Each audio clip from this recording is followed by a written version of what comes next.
Gracias por permanecer en A Partir de Ahora. Damos la bienvenida con mucho gusto al senador José Rafael Vargas de la provincia de Espaillat y del Partido de la Liberación Dominicana, pero además un colega y amigo de muchísimos años. Bienvenido, José Rafael. Muchas gracias, Gustavo. Un saludo especial a mi amigo Fausto. Sí, por ahí anda. Y a todo el equipo de Acento.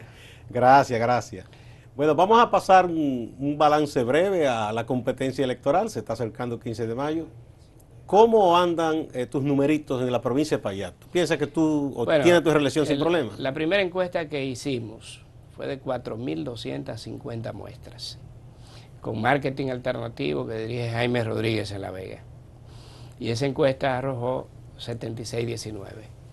Eso fue 76-19, eso fue en noviembre. Está mejor que Danilo. Antes de la proclamación. Bueno, antes. Y luego entonces repetimos en enero la encuesta y daba 73-18. O sea que el candidato del Falpo Frente Amplio PRM no ha logrado concitar la simpatía que tiene el PRM en la provincia. Luego medimos hace una semana una muestra de 2.000 muestras y la comparamos con la encuesta de Sigma 2 que hace el Palacio, que es un tracking que se hace diario.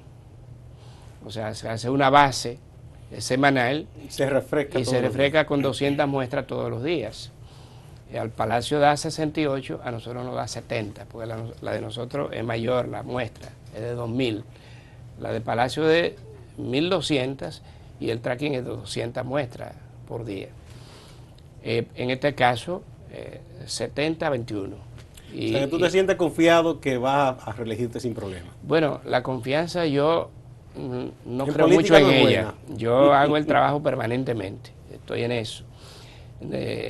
Yo creo en el trabajo social y el trabajo social es obligatorio hacerlo diario porque la Constitución manda que tú seas un representante. Representante quiere decir un gestor social. O sea, la Constitución te da 3 misiones básicas. Una de ellas es la de ser un representante. La otra es la de legislar y luego la de supervisar. En el caso de gestión social, que fue lo que yo prometí en campaña, en el campo de la educación y en el campo de la salud, yo he tenido mucho éxito. Te puedo decir, por ejemplo, que yo he asumido 4 programas esenciales. Hay uno que se llama de prevención de ceguera. Es un programa que desarrollo con mucho apoyo de fundaciones norteamericanas y de instituciones nacionales, con un equipo de médicos especialistas. A la cabeza de ese equipo está la doctora Evelyn Díaz y un grupo de optómetras. Nosotros ya hemos operado en 5 años 3.758 personas. Hemos atendido a más de 45.000 personas. Estas operaciones son de catarata, las 3.578 personas. Pero además, nosotros hemos entregado más de 25.000 lentes a personas que lo necesitan. Totalmente gratis, cirugía y los lentes. ¿Cómo conseguimos nosotros todo esto? Con las fundaciones norteamericanas que nos ayudan. Por ejemplo, ahora en el mes de marzo estamos recibiendo la visita de 8 médicos y optómetras de la Fundación Bosch de Washington, que nos ayudan a preparar lentes especiales para gente que necesita lentes especiales, personas diabéticas, personas que tienen glaucoma, personas que han tenido una catarata muy avanzada, o sea, que se retrasaron en la cirugía, etcétera. Bueno, entonces ellos nos ayudan y preparan cientos de lentes especiales con equipos que traen. Algunos de esos equipos nos lo han dejado. José, la provincia de Espaillat y particularmente Moca, porque la gente suele aquí identificar a las provincias con la común cabecera, que es la ciudad siempre más importante. Solía ser vista en el Cibao, igual que La Vega, la provincia de Duarte, como provincias ricas y Santiago, como que no necesitaban mucho. ¿De qué vive la gente en la provincia de Espaillat? Bueno, y sí necesitan. Cuando yo estaba en Indotel desarrollé una teoría. Yo decía que en el país había una franja dorada y una franja gris. Es decir, yo decía que había 9 provincias donde se movía la economía. Hablaba de Bonao, hablaba de La Vega, de la provincia de Espaillat, de Santiago, de San Francisco de Macorís, de Puerto Plata, de La Romana y de Higüey. Porque San Juan de la Maguana y Barahona no caen dentro de esa estructura económica. Tienen una riqueza más rural. Sí, Entonces, bueno, tú vas a Moca y tú ves un gran desarrollo de invernaderos, como lo ves también en San José de Ocoa, pero en la provincia de Payá, además de los invernaderos, está la metalmecánica, está la agroindustria, está la producción agropecuaria. La provincia de Payá es el centro de la producción de pollos y huevos. Allá están instituciones pecuarias, que las empresas que constituyen instituciones pecuarias manejan cientos de miles de millones de pesos. Básicamente la gente trabaja en esas empresas. Trabaja en esas empresas. ¿Y cuáles serían, vamos a decir, los segmentos de la economía en la provincia de Payá que necesitan algún tipo de incentivo o empujón para desarrollarse y seguir generando empleo? El campo, fundamentalmente, y las pymes. Ahora mismo... por el campo, en la agricultura. En la agricultura. Por ejemplo, el tema de los caminos vecinales. Es un tema muy preocupante para nosotros, porque ha habido mucho descuido en esta materia. Se han hecho muchas carreteras, ¿no? Por ejemplo, acabamos de inaugurar todas las calles y la carretera de Villatrina, y ahora se está extendiendo hasta Rancho Los Plátanos, Palmerrada y Los Bueyes, y eso es sumamente importante. Se está haciendo ahora la carretera Guayaviva, Macella, en San Víctor, que es una zona turística o para desarrollo turístico, ¿no? Y la carretera Ramón Cáceres, que es la carretera más moderna, de mayor calidad que se ha hecho hasta este momento en esa zona. Moca tiene el privilegio, tiene 5 carreteras de entrada, y las 5 son nuevas. Las 5 son envidiables. Si te vas al aeropuerto del Cibao, hay una carretera por ¿Cuáles son las zonas rurales que necesitan caminos? Por ejemplo, Gaspar Hernández. Gaspar Hernández. ¿Qué podemos ver en Gaspar Hernández? Si vamos a la zona de Jobarriba, ahí tú vas a campos como Jagua Clara, como El Higüero, como La Piragua, como Mata de Guanábano, como Palo Colorado, que son zonas que necesitan que sus caminos urgentemente sean reparados. ¿Qué se produce en esos campos? Cacao. Cacao. Es el centro de la producción de cacao orgánico, con fines de exportación. Ese cacao que se produce en San Francisco de Macorís y en esa zona de Espaillá, por Jobarriba, ¿no? Por Gaspar Hernández, es el café que se procesa y se exporta. Cacao. Sí. Ahora mismo hay un proyecto, hay un clúster del zapote, que también se está desarrollando en toda la provincia, que ha tenido el apoyo del presidente de la República. Le acaba de prestar 30 millones de pesos para procesar todos los componentes del zapote. Hay que ver la cantidad de productos que ya están sacando. ¿Y por qué se han descuidado con los caminos, José? Bueno, en los últimos 30 años, porque hay que decir que antes había una dirección de caminos vecinales en el Ministerio de Obras Públicas que manejaba el Chino Pichardo. Su preocupación era ese tema, los caminos vecinales. En Espaillá llueve mucho. Que es una virtud. Entonces, el deterioro de lo que tú arreglas un camino hoy, y si no es definitivo, es decir, si no es asfaltado o con buenos encarches, el camino te dura 6 meses. Entonces, eso hace que muchos productores y campesinos emigren del campo.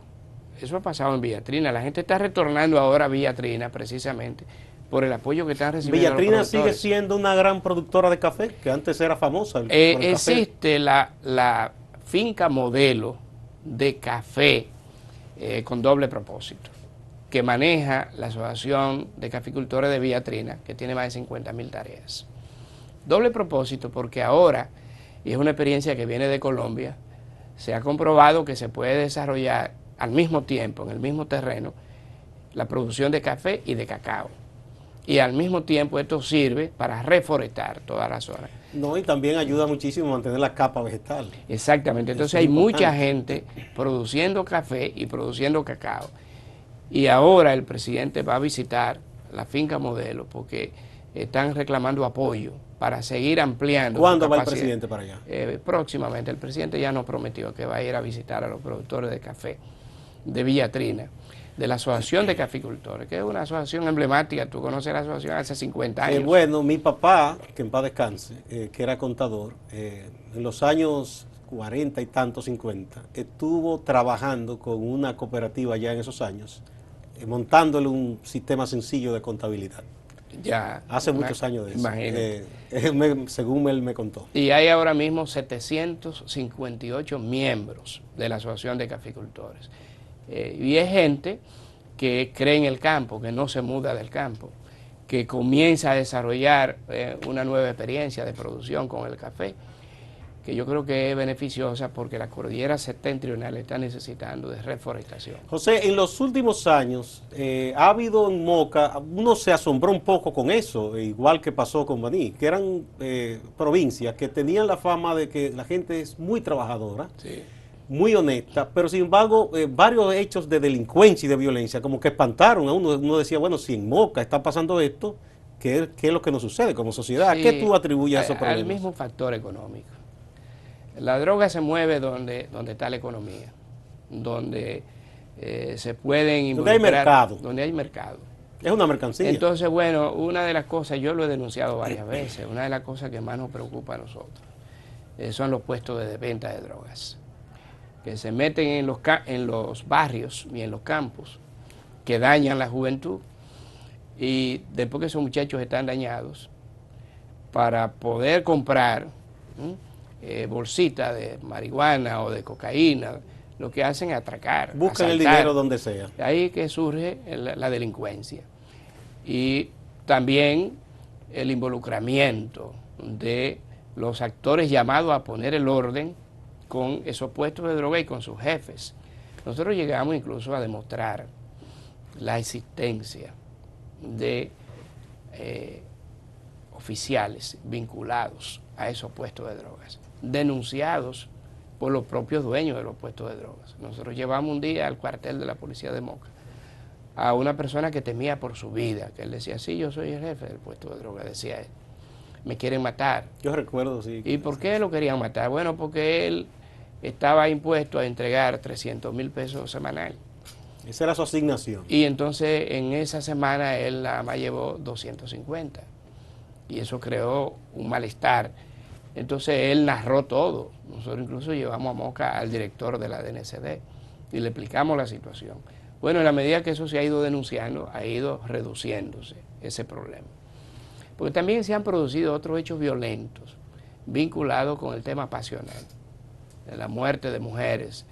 Hace un año, un Dominican York mató 3 mujeres en una noche. Es un hecho que también tiene vinculación con lo que estamos hablando ahora. Ahora se acaba de producir un hecho similar, ¿no? Y yo siento que eso nos ha afectado mucho porque además hay un detalle. Eso siempre ha pasado en los hechos pasionales. El único problema es que antes no había internet, antes no había redes sociales, antes no había la movilidad de comunicación que hay ahora con la fotografía, con el video, que al instante todo se vuelve un escándalo. Ni la mujer se había socialmente empoderado como para denunciar esas cosas. Exactamente. Y hacer campaña. Y también es una explicación que dan los sociólogos de que el hombre machista ahora se siente más amenazado en su poder y que por eso es más violento también. Sí, porque la mujer además ya se ha integrado ya. No, y además la mujer reclama derechos y asume derechos. Exacto. Y el hombre, en la medida en que no quiere darle esos derechos, entonces lo toma por la vía violenta. Pero hay otro aspecto y que me gustaría, porque tú tienes experiencia de eso, que me dé tu punto de vista. En la época que nosotros éramos jóvenes, jovencitos, no tanto, pero gracias por sí, porque y las generaciones anteriores a nosotros, regularmente en cualquier barrio de la capital o de las provincias, ¿qué hacían? Bueno, se vinculaban a una organización cultural o deportiva. Estaban los ojos puestos en los problemas de la sociedad y del mundo y se aspiraba y se luchaba por un cambio de sociedad. Sí. Bueno, vino la crisis de las ideologías, derrumbe del muro de Berlín y toda esa cosa. Se gritó victoria de un lado, pero también quedó un vacío y algo iba a llenar ese vacío también. Sí. ¿No piensas tú que también eso ha afectado a que haya una parte de la juventud un poco sin rumbo? Sí, es verdad. Yo pienso que la crisis de la ideología, la crisis del pensamiento, la ausencia de proyectos de sociedad y de proyectos de vida, ha creado una situación que nubla la mente de los jóvenes. Ya no hay familia, ya no hay escuela, o por lo menos no es lo que era antes. Antes, el eje fundamental de un muchacho era la formación de sus padres. Y después de su padre tenía la protección de sus maestros en la escuela. Y después de los maestros tenía la protección de los sacerdotes en la iglesia.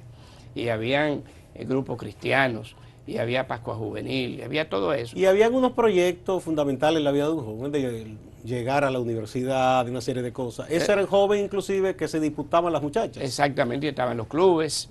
Entonces, bueno, la tarea fundamental era irte a una de dos universidades, que nada más habían dos. Ser profesional en una de dos áreas. La gente o era médico o era abogado. O ingeniero. O agrónomo, sí, fundamentalmente. También, tenía mucho auge. Y bueno, había una preocupación de carácter social, de carácter familiar. Primero, de la familia hacia ti y de tú hacia la familia. José, vamos a continuar, porque está interesante el tema por ese lado. Vamos primero a una pausa y vamos a hablar cuando retornemos del papel que deben desarrollar los políticos y los partidos en ese aspecto.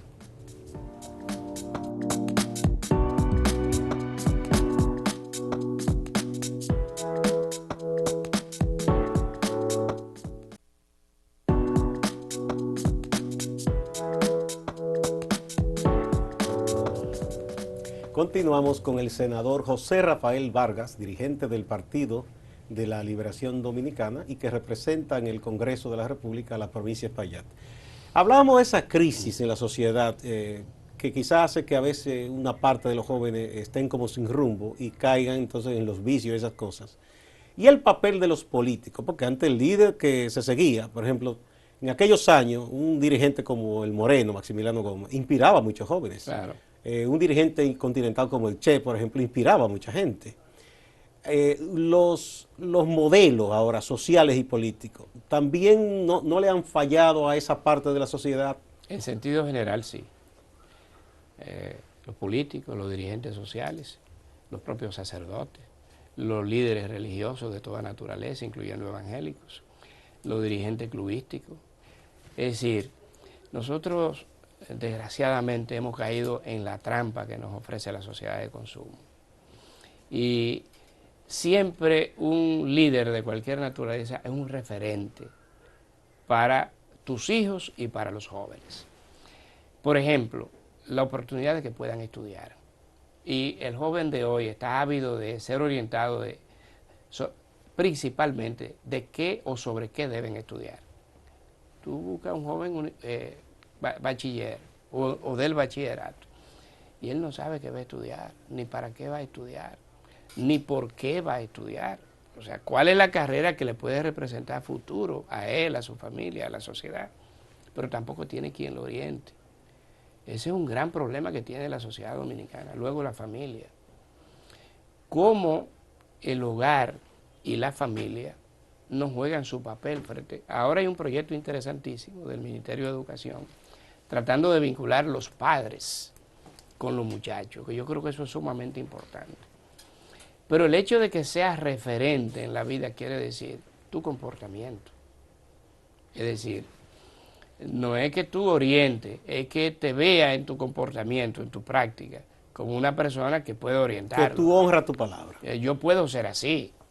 O sea, yo creo que si te ve leyendo, si te ve con un comportamiento sano en la vida, que no te ve envuelto en problemas de corrupción, que no te ve envuelto en violaciones, en situaciones de violación a la ley.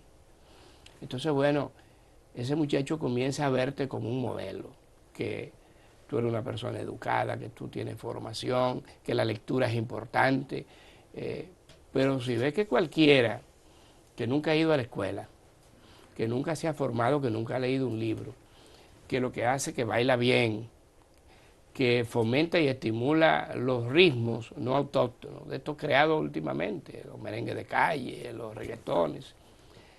Esa cultura está dañando mucho a la juventud y no hay preocupación por el lenguaje. Tú te pones a ver redes sociales y ya la juventud no tiene preocupación por la correcta escritura, por el respeto al idioma, ya no hay respeto por nada, porque también hay una transculturación que viene.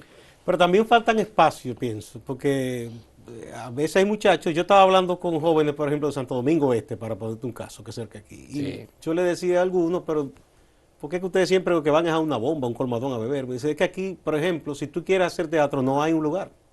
No hay un centro que reúna jóvenes que quieran hacer algo por la cultura en los pueblos. Las bibliotecas municipales se han cerrado la mayoría. Sí, pero también, Y entonces como que una cosa va con la otra. El que quiere dejar de hacer eso que hace común y corriente, no es tan fácil que pueda insertarse en otras pero cosas. Gustavo, hay que dirigir modelos. Yo tengo 5 años haciendo los cineforos en Moca.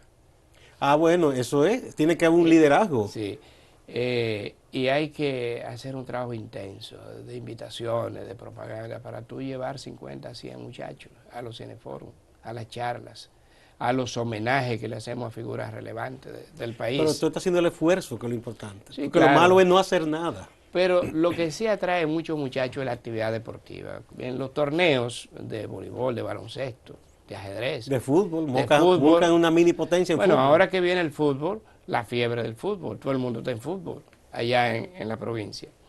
Ahora nosotros seremos sede de los Juegos Nacionales, en abril, escolares. Bueno, entonces la gente está pendiente de los techados que se están haciendo, de la remodelación de la cancha, del estadio de fútbol que se está haciendo en Moca. La gente de Gaspar Hernández está pendiente de que le remodelen su techado. Es decir, la juventud, ese tema le apasiona, el tema de los deportes. Yo creo que es necesario, es vital, que desde el Estado, cuando digo desde el Estado, quiero decir desde el gobierno, porque aquí quien dirige el Estado es el gobierno. La Constitución puede decir una cosa, pero el eje, el conductor... Este es un régimen presidencialista. Un régimen. Sí. La presidencia es determinante para todo. Aquí hay que dirigir un plan de rescate y de conducción de la juventud. O sea, ¿qué queremos ser para los próximos 20 años? ¿Cómo queremos que sea la educación del siglo XXI? Entonces, vamos a comenzar orientando a los jóvenes. Nosotros necesitamos 10.000 cerebros en el campo de la física y la química. 10.000 cerebros en el campo de las ingenierías, ¿no? De las matemáticas. Necesitamos 20.000 maestros especializados. Vamos a coger los mejores estudiantes del país. Ahora que hay buenos salarios, vamos a irlos formando como buenos maestros, como relevo de los actuales. Y eso lo podemos hacer. Con la UAS, ¿qué podemos hacer? ¿Cómo podemos lograr que la UAS deje de ser lo que es actualmente? Un centro de protesta, de tiradera de piedra, de quemadera de gomas, ¿no? Donde se refugia todo el mundo. Y mira que las autoridades actuales hay que reconocerles que han hecho un gran esfuerzo. Sí. Por ejemplo, yo felicitaba en día pasado al profesor Siriaco de la Sí. Facultad de Ciencias Económicas y Sociales, porque hacía años, desde los tiempos que ahí estaba Porfirio, que esa carrera de Economía de la UAS no hacía un informe crítico interesante, bien sustentado. Y recientemente lo ha estado haciendo este profesor, que está por reencauzar la cosa, porque había habido mucho descuido. Parece que este rector está tratando de hacer algo, y quizá le faltan algunos recursos, más organización, no sé. Pero no es la UAS, es la sociedad en su conjunto. En su conjunto, sí, hay muchas cosas que hay que corregir. Tenemos 30 universidades. ¿Y cuál es la vida académica de esas universidades? ¿Quiénes son los maestros de esas universidades? Es decir, cuando yo estudiaba Derecho en la Universidad Autónoma de Santo Domingo y Pedro Mir dictaba una cátedra, no solamente se llenaba el aula, sino que todo el pasillo se llenaba. Todos observábamos. Cuando Antonio Rosario dictaba una conferencia, eso había que ver. ¿Y qué decir de los hermanos Avelino? Avelino, bueno, que Aida Cartagena. Don Antonio Avelino tenía una voz que se oía en toda la universidad. Y además que era aprender de verdad, eso era una referencia a cada momento del libro. Entonces, bueno, ese es el tipo de maestro, de profesor que andamos buscando. Y lo teníamos también en las escuelas, en los liceos. Pero ya no existe. Pero la formación humanística, que es muy importante, la cultura, es cara y los estados deben financiar eso. Y también Claro. pedirle a los empresarios que cofinancien. Ya hay algunos que han hecho algunas cosas y eso es importante. El Grupo Vicini comienza un proyecto educativo. Exacto, pero inicia. bueno, ahí está León, que tiene ese centro en Santiago, Perelló en Baní, y hay otros que han Sí. hecho un esfuerzo. José, en el caso de la zona que sale a la costa de la provincia, que mucha gente que no es ibaeña no lo sabe, Gaspar Hernández, es una zona preciosa, que yo pienso que si turísticamente se dirige una buena explotación, eso generaría muchos recursos. ¿No se ha hecho alguna iniciativa? Mira, nosotros estamos desarrollando los clústeres ecoturísticos de la provincia de Payá, incluso ya acogida la idea por el presidente de la República. El hecho de desarrollar estos proyectos productivos en Villatrina, en la zona de Palmerrada, y de él entregarle 30 millones a los productores de zapote y ahora apoyar a los productores de café. El hecho del presidente ir personalmente a Jobarriba y entregarle un préstamo de más de 40 millones a los productores de Jobarriba, de cacao, es un impulso para que se sientan apoyados y fortalecidos en sus acciones. Pero al mismo tiempo, el presidente no solamente que construyó, ¿no?, prácticamente todo Villatrina con su acueducto y sus calles, sino que dispuso la carretera de Juan López a Villatrina y de Villatrina hasta Rancho Los Plátanos, Palmerrada y Los Bueyes. Y en Los Bueyes está la entrada de Arroyo Grande. Entonces esa es la segunda parte, o sea, se está construyendo el 50% de la carretera ecoturística. Luego falta el otro 50% que es de Arroyo Grande, El Jobo hasta Gaspar Hernández. Te invito a un día, que tú puedas sacar un día para que vayamos a ver aquello. Yo creo que ese es el segundo Constanza, ese es el segundo Jarabacoa que tiene el país, es la zona más bella de la provincia de Payá. Un recorrido por Arroyo Grande, la cascada de Arroyo Grande, que es una cosa preciosa. El Jobo va a cruzar 7 ríos en tu vehículo y va a llegar a Gaspar Hernández viendo vegetación, viendo montaña. Es un recorrido... ¿Y ya hay inversionistas interesados en hacer algo? Bueno, ya en la zona de Los Bueyes está Sereno de la Montaña. Ahí hay un proyecto que se desarrolló entre la Asociación para el Desarrollo de la Provincia de Payá y el Banco Interamericano, que reforestó toda esa cuenca. Y los ríos florecieron. Hay una bifurcación de 3 ríos. El río Jamao, el río Joba, el río Moca, ahí en esa zona. Y la gente va y se baña. Entonces, bueno, lo que falta es la carretera y ahora se está en eso. Si nosotros lográramos eso con el clúster del pescado, que ya se ha establecido en Gaspar Hernández, con el clúster del cacao, que ha sido exitosísimo, yo quiero que tú tengas contacto con las mujeres productoras que están procesando el cacao, que te están haciendo hasta vino de cacao. O sea, diferentes productos con fines de exportación, que son líderes comunitarias, ahí en la zona de Jobarriba. Entonces, Gaspar Hernández se está despertando, se está desarrollando. El presidente acaba de aprobar la remodelación total del hospital de allá de Gaspar Hernández.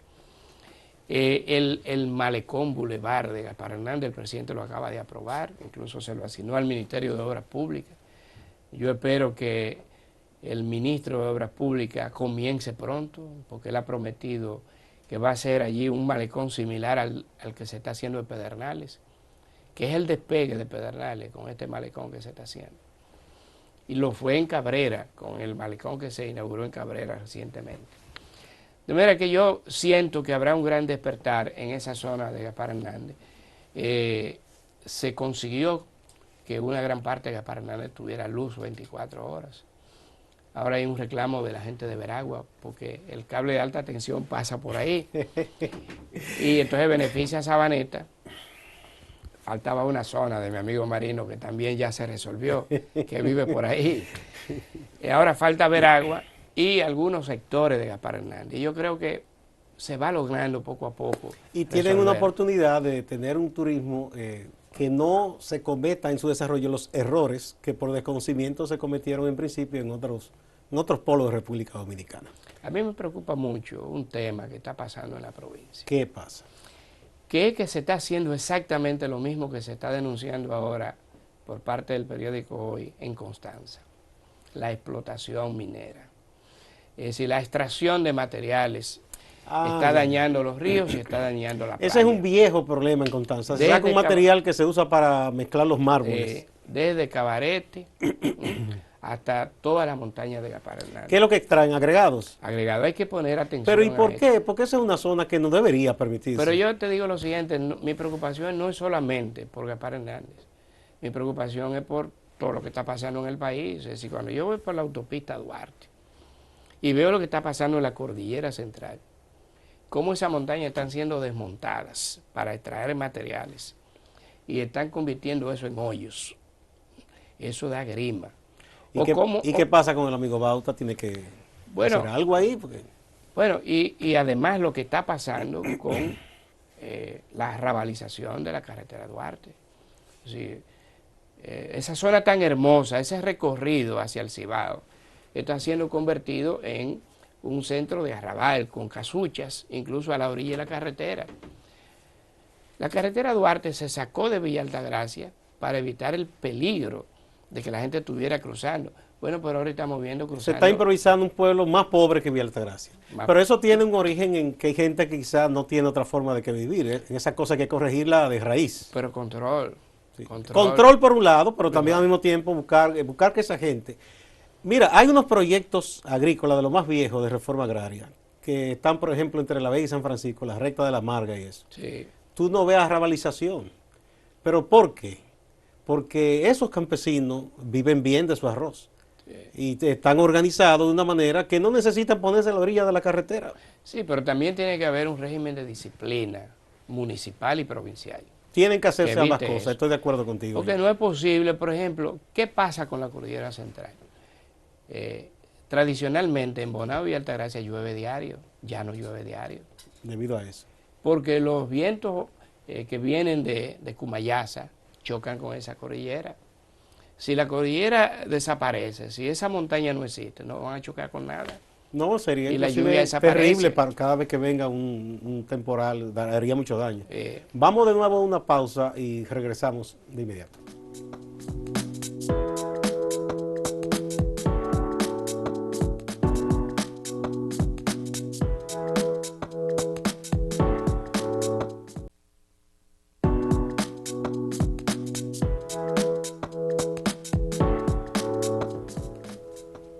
Gracias por continuar a partir de ahora. Seguimos con José Rafael Vargas, dirigente del PLD, senador de la provincia de Espaillat y candidato ahora a la reelección para esa misma posición. ¿Cuándo? Tú tienes ya 2 periodos consecutivos, ¿verdad? No, uno. Uno es. Fue en el 10. Fue en el 10. Ah, es que de 6, por eso uno piensa que tenía más tiempo. José, tú en el pasado no militabas en el PLD. No. Tú estabas más bien ligado a la izquierda, ¿verdad? Sí, en línea roja. En aquella ocasión. Sí. ¿Qué te hizo a ti acercarte al PLD? Un vínculo estrecho con Leonel Fernández. Sí. En el año 88 en la universidad, luego en el edificio 10, en el Conde 203. Porque yo, o siendo estudiante, teníamos una oficina ahí en el Conde de abogados, ¿no? Luego en... Que tú no ejerciste mucho el derecho.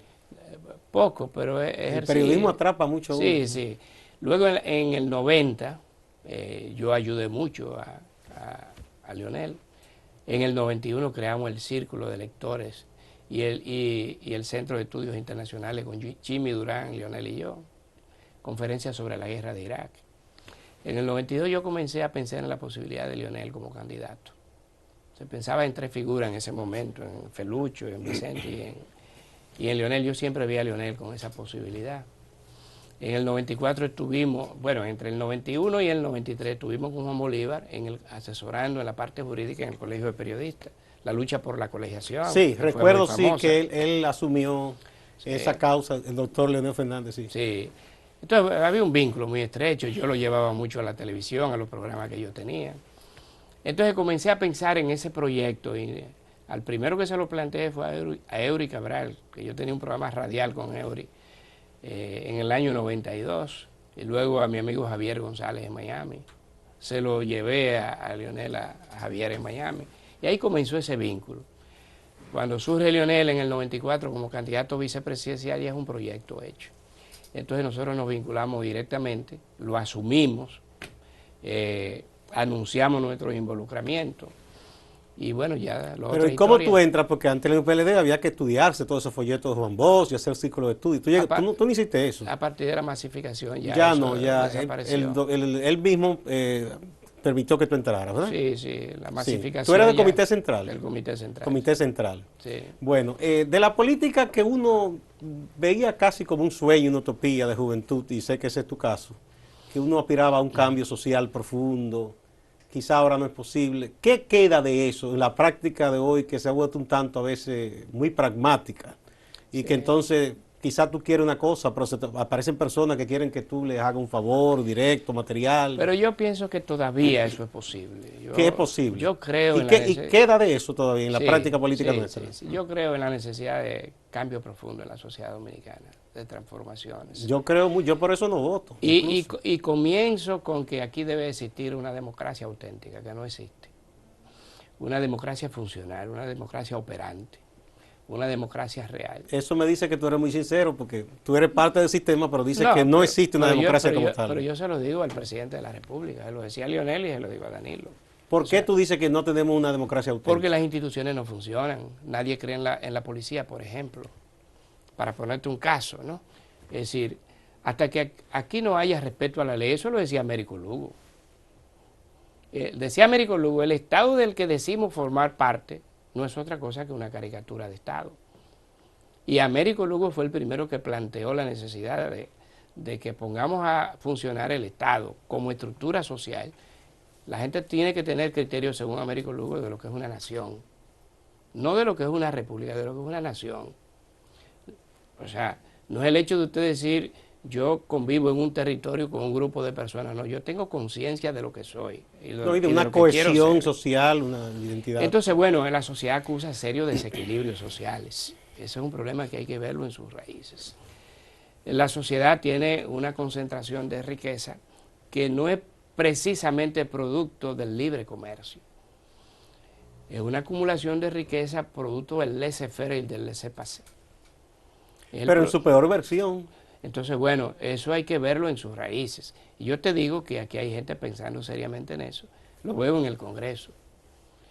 El Congreso, por ejemplo, nosotros en el Senado hemos aprobado leyes fundamentales. Por ejemplo, la ley de declaración jurada. Que es una ley que estamos obligados a hacerla cumplir. El Senado ha aprobado... Qué bueno que tú dices eso, porque la otra parte, y tú muy bien lo sabes como abogado, la génesis de los parlamentos fue hacerle contrapeso al monarca en las antiguas monarquías. Entonces, en esa parte de supervisión y contrapeso, como que nuestro Congreso ha estado ausente prácticamente. Por ejemplo, hay una presión ahora por la ley de partido político. Bueno, pero hay legisladores que estamos abogando hace tiempo por la creación de la ley, incluso una subcomisión especial que se creó, integrada por Minú y por mí, entregamos el proyecto. Todo lo que está pasando en los partidos nosotros lo vimos hace tiempo. Pero no se abortó ese proyecto. Sí, porque es una lucha. Igual que el amigo Elpidio Báez ha trabajado muchísimo en la parte de la reforma policial y eso no ha echado a andar. Sí, porque es una lucha y tú logras que las cosas se vayan dando. Y ustedes dando. lo sienten, los legisladores que de verdad trabajan, no sienten un desgaste. No. Porque es un sistema avasallante. No, yo creo que es una lucha que tú la libres en el tiempo. Cuando se creó la reforma fiscal yo era opuesto y lo expliqué, ahí está el documento que dije, el tiempo me dio la razón. Ahora me acaba de dar la razón cuando todo el mundo admite que los partidos no están en capacidad de hacer sus propias primarias, no están en capacidad de hacerlo. Bueno, casi ninguno ha hecho nada, en estas elecciones ha habido acuerdos de grupos. Porque los intereses grupales y particulares se interponen. Entonces, bueno, hay que dejar que la Junta Central Electoral administre los procesos A propósito de eso, vamos a hablar un poco de la situación del PLD. Ya están cerradas las heridas que abrió la forma en que se aprobó auspiciar la reforma constitucional. En un momento dado, todos pensábamos que era un hecho que el candidato del PLD volvería a ser el doctor Leonel Fernández, que el presidente Medina no estaba en eso, pero parece que alguien lo convenció o él tenía ese convencimiento muy profundo. Se auspició esa reforma. El PLD, a ustedes hay que reconocerle que todavía es de los partidos que actúa como cuerpo político, en general. Aunque no están de acuerdo en alguna cosa, por disciplina dicen sí, vamos hacia allá. Pero hay heridas. ¿Se han cerrado esas heridas? Bueno, el PLD tiene cultura de cuerpo. Y hoy, todo el PLD, en sentido general, en todo el país, lo que está pensando es que se debe ganar las elecciones y que Danilo Medina debe ganar con un margen superior al 60%. Se piensa, pero se hace para que se consiga. Sí, por ejemplo, el presidente Fernández, su mayor preocupación es terminar los ruidos que existen por candidaturas en todo el país. Y se creó una subcomisión integrada por Danilo Medina, por él y por Reinaldo Pared, que se ha estado reuniendo con todos los aspirantes y tú ves cómo se han ido resolviendo. ¿Y qué ustedes van a hacer con Sonia Mateo, que dice que no va a acompañar al presidente en esos recorridos para allá? Ya eso se ha ido resolviendo. Ya ha ido resolviendo. Porque son escarceos momentáneos. Sonia lo primero es que está bien posicionada. Ella gana las elecciones sin mayores dificultades. Creo que Olga ha cometido errores graves, errores que pueden costarle caro políticamente en el futuro. Porque Sonia es la candidata y usted no puede crearle un candidato extrapartido. ¿Y a ti no ha habido nadie que quiera hacerte la cosa imposible en Espaillat? Bueno, en el 66, cuando yo fui escogido, yo no aspiré. 66 no. En el año 2010, ese año ganó Balaguer. Yo tenía un 66%. En el 96. En el 2010. En el 2010. O sea, me escogen candidatos por el posicionamiento en la encuesta. Yo no estaba aspirando. Ahora estoy alrededor de un 70%. O sea que entonces yo pienso que... si alguien inventa, va a fracasar. ¿Me entiendes? Y eso es... los problemas que ha habido últimamente, ¿no piensas que afectan al presidente Medina con todo este lío de Joao Santana y esas cosas que están...? No, porque... ¿Tú piensas que no? El presidente Medina no tiene nada que ver con el caso que se discute en Brasil con Joao Santana.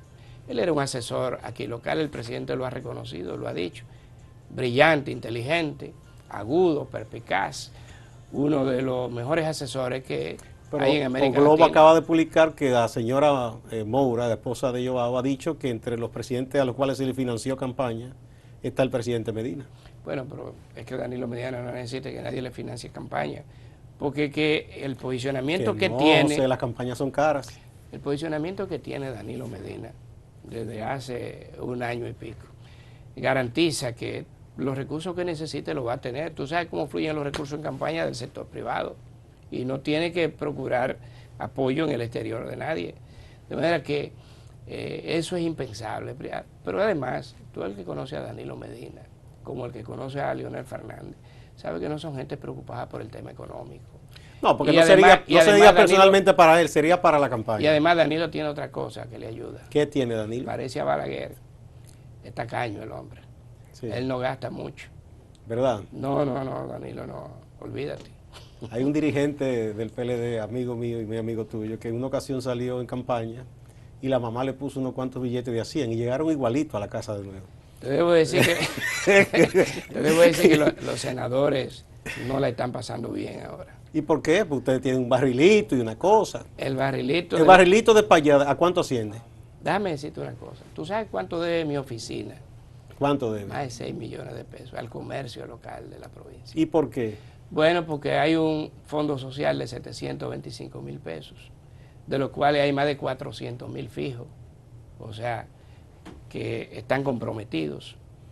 Porque nosotros ¿Pero y el resto por qué tú te endeudas? Porque nosotros le damos un subsidio a 17 instituciones fijos. O sea, el Instituto del Cáncer recibe 5,000 pesos, la Asociación de Mocanos en Santo Domingo, el Asilo de Ancianos, 17 instituciones.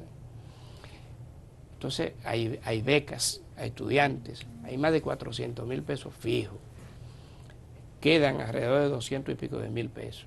Solamente el programa de prevención de ceguera se lleva mensual más de 600,000 pesos. Bueno, en esas actividades que tú inviertes dinero, y por eso hay déficit. Solo el de prevención de ceguera se lleva más de 600,000 pesos. Yo tengo un programa cultural. El programa cultural tiene 28 actividades diferentes. José, te voy a invitar más adelante para que hablemos ya más en detalle sobre esas obras. No, hablemos del barrilito. Hablemos del barrilito. Sí, hablemos de eso también más adelante, porque ahora se nos ha ido el tiempo. Ha sido un gran placer, un gran honor que tú estés aquí, haberme reencontrado contigo. Y te deseo suerte. Ojalá y cuando tú ganes, para que siga ese intento de cambiar la política, después te voy a invitar para que hablemos de esos proyectos. Te invito a Moca a conocer el recorrido ecoturístico y terminamos en los museos de Moca, Museo 26 de Julio, Museo Moncáceres, el Museo Hermano de la Maza y en la Casa del Mofongo. Sí, es un hecho, yo te voy a avisar, porque Moca es bellísimo y siempre me ha gustado. Muchísimas gracias, José. Muchas gracias, Gustavo. Amigos, no se vayan, que hay más en Acento TV.